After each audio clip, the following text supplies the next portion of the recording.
There is some new information tonight on another robbery, this bank robbery in Hillsborough County this morning at the TD Bank on North Dale Mabry. A tip came into the sheriff's office about an hour ago, and it led detectives to a suspect. Sheriff Chronister says the robbery was planned with the suspect using speed and fear to rob employees. No one was hurt in that robbery.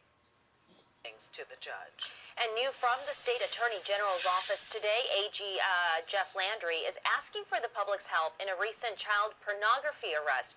Investigators say 25-year-old Sean Dennis was arrested on 39 counts of possession of child pornography and 10 counts of producing child pornography. We're told all material involved children 13 years or younger. Landry says anyone with information that could help in this investigation into Dennis should call 1-800-256-4506, and all tips will remain anonymous. Well, and you see, here is in custody after police say he rammed his truck into a house multiple times, causing extensive damage. Dathan Faulkner is charged with aggravated assault with a deadly weapon after his ex-girlfriend recorded the incident on her cell phone last week. Prosecutors say the man accused of driving drunk through a gala parade is likely to do something dangerous again if he is not kept in jail. Investigators say Jeff Irving's blood alcohol was 3 times the legal limit when he was caught on camera barreling through the intertribal ceremonial parade last week. More than a dozen people, including 2 police officers, were hurt. Irving was first charged with DWI when he was just 17 years old. Since then, the now 33-year-old has been charged with at least half a dozen times of driving without a license, and prosecutors say he has a history of not showing up to court. They are asking a judge to keep Irving behind bars until trial. Tonight we have disturbing new information about the suspect deputies shot and killed during a chase overnight. we are learning the chase began after the man opened fire at the home of a woman he had allegedly been obsessing over for years. Her family is sharing their story with Marcelino Benito tonight. And Marcelino, this family has been through so much. Ron, the family tells me this early morning's drive-by shooting was no accident. In fact, this suspect had been there plenty of times in the last 10 years. And tonight, the mother tells me this suspect had a deadly obsession with her daughter. Lifetime movies, yes. That's why it's like, my daughter's like, hey, this is, a great Lifetime movie. His obsession killed him. Lydia woke up early this morning to the sound of gunfire. Surveillance video captured how a man fired several rounds into her home. We just hear 3 bangs, like boom, boom, boom, and then I thought I was dreaming. She called 911.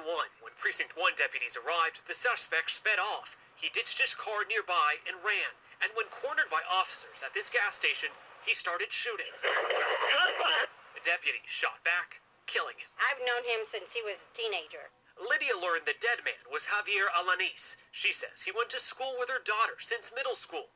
In high school, she says he became fixated on her. He was obsessed, I would say, because that's not a crush at all. She says he'd stop by the house uninvited 3 times a week, oftentimes dropping off flowers, chocolates, or food. It continued long after her daughter had moved away. I've told you numerous times, Javier, stop coming. She doesn't live here. But he's like, I don't believe you. I don't believe you. On June 7th this year, he showed up again at the house. Lydia called police and had him arrested for trespassing. Literally told the cops that he's not going to stop. He's going to continue till he gets her, because he loves her. This morning, 2 months later, he returned, this time with a gun, and started shooting. That's what breaks my heart, because why'd you do this? Why? Lydia says she saddened he ended up gunned down by deputies, but at peace, knowing her daughter is safe. I really do not know where his mind was at all. Lydia tells us her daughter, who now lives in the Austin area, has been told what happened. The good news in all of this is that no officers were injured, but this shooting does remain under investigation.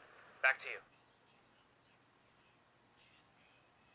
This man right here, Chance Hull of Alba, is behind bars tonight in Smith County. He is facing a first-degree murder charge after allegedly stabbing someone this morning.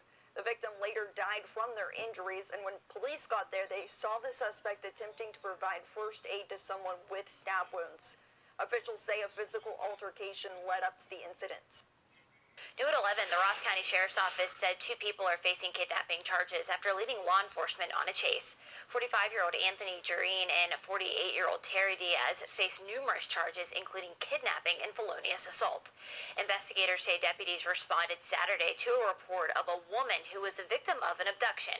The woman gave deputies a description of the suspect's vehicle. Deputy later stopped the vehicle, but they allegedly then took off. Both were later taken into custody. Also developing tonight, the man suspected of killing 4 people near Dayton has been captured. Butler Township police say 39-year-old Stephen Marlowe is in custody after he was arrested in Kansas. The suspect is accused of shooting and killing 4 people at 2 separate homes on Friday.